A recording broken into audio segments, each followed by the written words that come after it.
Hello everybody, I'm Dario Fressi and today I present you our thousand paper at the journal First Track at ICSE 2022 about the impact of dormant defects on defect prediction, a study of 19 Apache projects.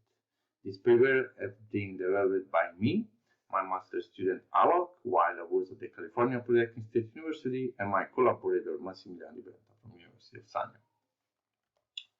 This is the agenda. We first introduce the aim and the context of the study, then we present our empirical design decision, then our results and discussion, and then I will conclude the presentation. So defect prediction models aim at identifying software artifacts that are likely to exhibit a defect. The main purpose of defect prediction is to reduce the cost of testing, analysis, or code reviews by prioritizing developers' effort on specific artifacts. And our specific context is the within project across releases class level defect prediction. In other words, we are interested in predicting which classes of the current release is defective by using data of past releases of the same project. So the motivation behind this paper is that to predict which classes are defect prone, defect prediction classifiers need to be trained on a dataset where classes in releases have been previously labeled as defective or not defective. And the quality of dataset used to train such a model plays a paramount role in obtaining accurate and usable results. In other words, garbage in, garbage out. If you provide to a prediction model a training set that is not accurate, good luck in obtaining accurate results. So now let's introduce two important concepts called sleeping and snoring. So a dormant sleeping or a sleeping defect is a defect that is not found yet.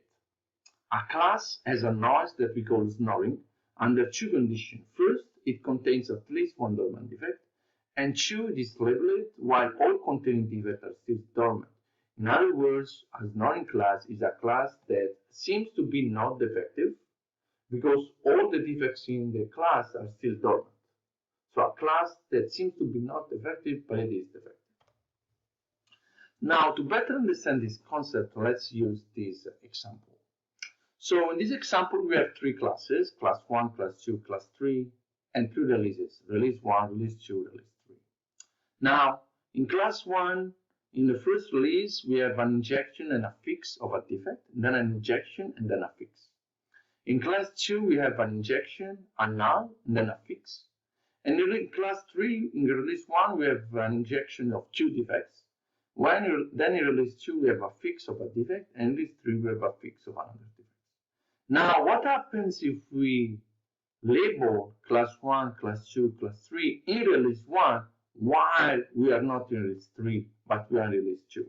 Well, if we are in release 2, we understand that the bug was injected and fixed. So class 1 release 1 had no bug as post-release bug. Class 2 in release 1 had no bug because this bug that is injected here is not found in release 2. So if we label this class while we are in release 2, since we don't have a fix, we cannot know that class 2 had a bug. And so if we perform a labeling while we are in release 2, we make a mistake of labeling class 2 release 1 as non-defective. Now what happens if we label class 1, class 2 in release 1 while we are in release 3? Well, if we are in release 3, we understand that in release 1 we had an inject and a fix, and so again, class 1, release 1 is not defective. However, while we are in release 3, if we found a fix of a bug that has been introduced in release 1, we understand that class 2 in release 1 was defective. But we can know of this defective status only when we are in release 3. And this is a concept that we are not used to. We are used of measurements that are repeatable over time. So if we measure distance between Rome and New York now is the same distance tomorrow, unless something strange happens. But I guess you get my point. Okay. So snoring means that an entity labeled today might have a different label if labeled tomorrow. Thus, the labeling time impacts the presence of snoring. In a recent paper published at MSR, I think 2020, we see that most of defects in a project was left for more than 20% of releases.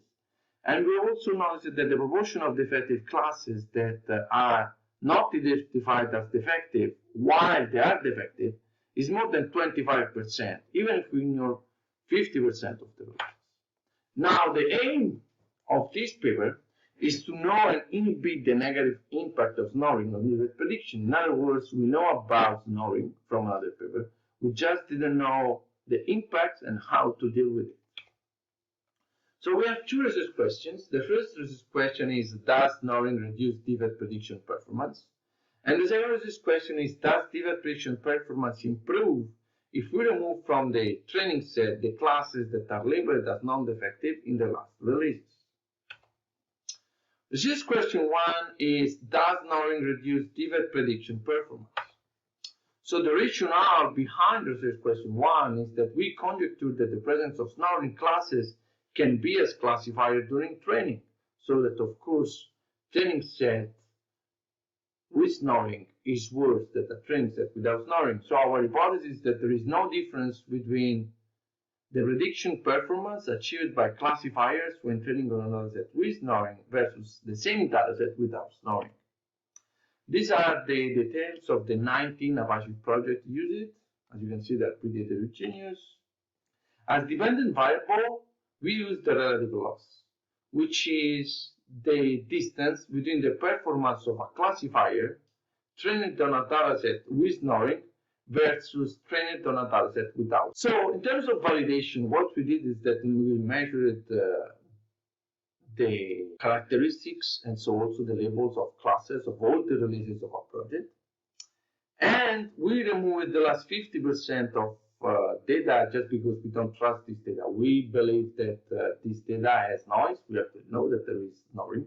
And so we didn't want our own ground truth to be affected by snoring. And so we removed 50% of snoring, and this gives us confidence that snoring should not be in the data for more than 1%. For the remaining 50%, we used the first 2/3 releases as training set and the last 1/3 as testing set. And so when we order things and remove things and use it and split it between training and test set, we always order the releases by time and we cut at the release level. We never broke the releases in half. Now, in terms of validation, we needed to have training set with noise and a training set without noise. And we wanted to have a testing set without noise, of course. So what we did is that we performed the label at the end of the project. Okay, so suppose that we have a project with 100 releases, we performed the label at release 100 of all the releases, and then we remove the last 50% of the release. Then we can use 50 release. Of this 50 release, 2/3 is training set, 1/3 of testing set, and these are called without noise because we performed the label at the end of the project.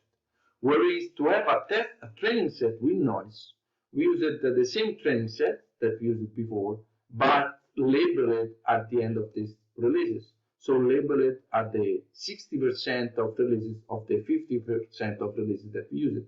So label it at 33% of releases. So again, what we will do is that we will compare the accuracy of these classifiers when trained on the same dataset, but labeled at different point of time. One is labeled at the end of the project. Another is labeled when the prediction is somehow performance, so at the end of the training set.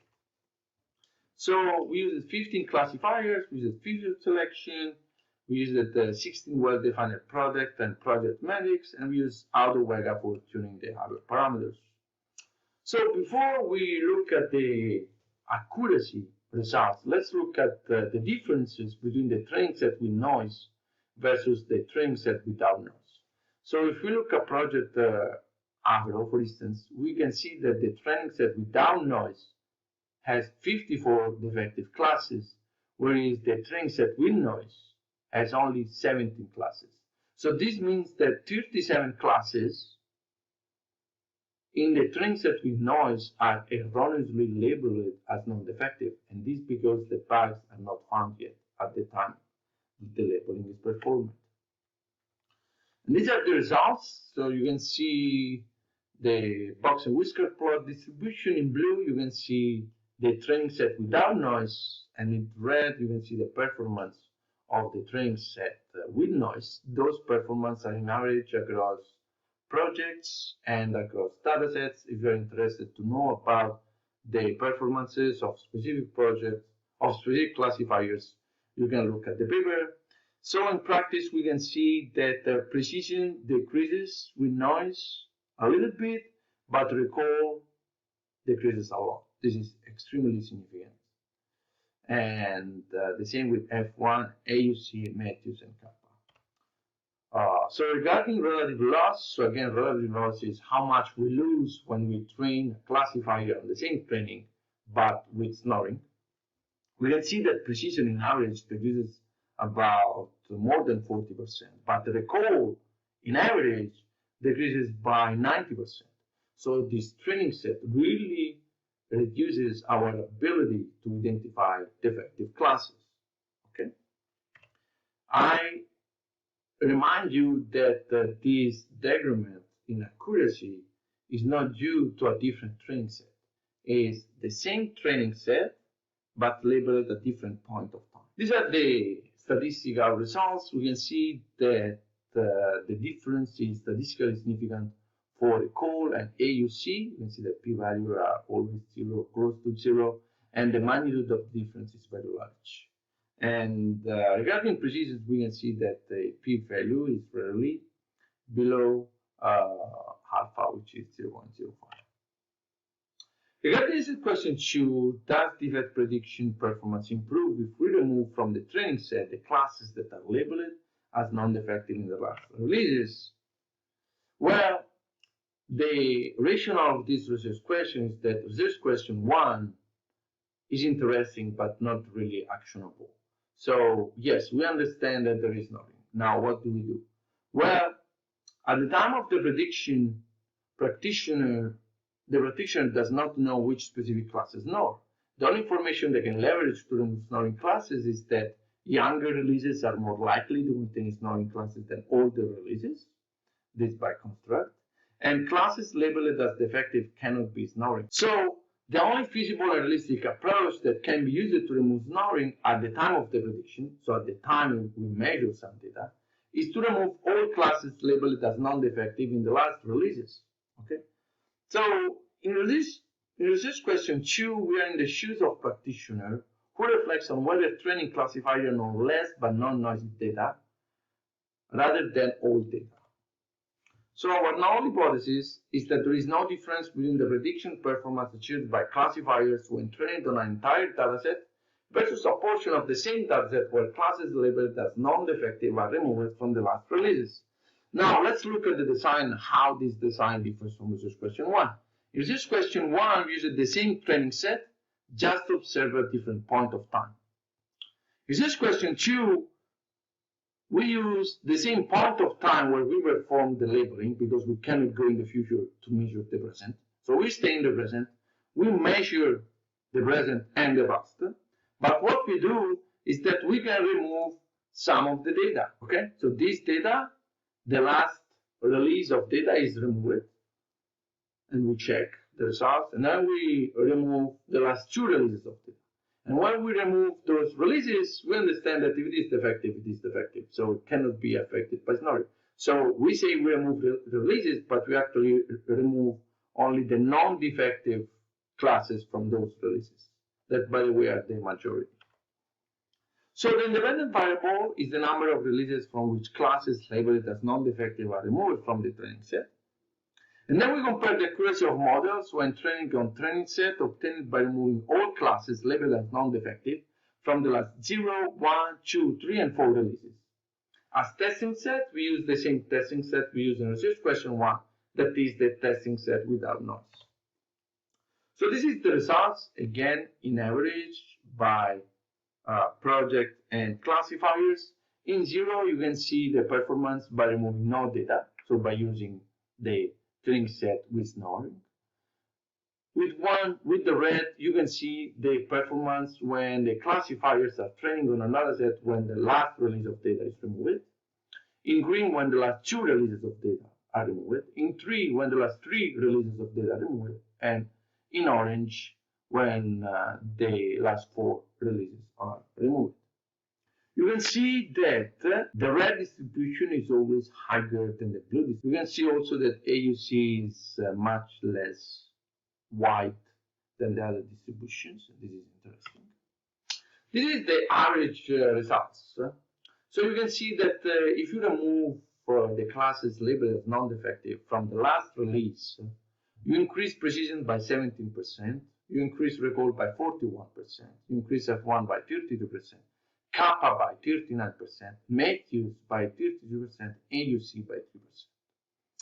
You can also see that if you remove more data, the gain somehow decreases. So the best trade-off is to remove one release of data rather than more than one. So in conclusion, we have empirically analyzed the effect of dormant defects in causing classes to be labeled as non-defective in a defect prediction dataset and therefore affect the performance of defect prediction models. So we have analyzed data from more than 4,000 defects and 600 releases of 19 open source projects from the Apache ecosystem and 15 machine learning defect predictions. Research 1 results show that the presence of snoring decreases the performance and in particular the recall, while not significantly affecting precision. And this means that researchers shall consider neglecting the last half of data when validating predictions models about within project across releases class level defect prediction. Regarding research question 2, we show that removing non-defective data from the last release significantly improves the classifier performances on all accuracy measures. And so practitioners shall consider removing from the training set the classes labeled as non-defective. Thanks a lot for your attention and see you at ICSE.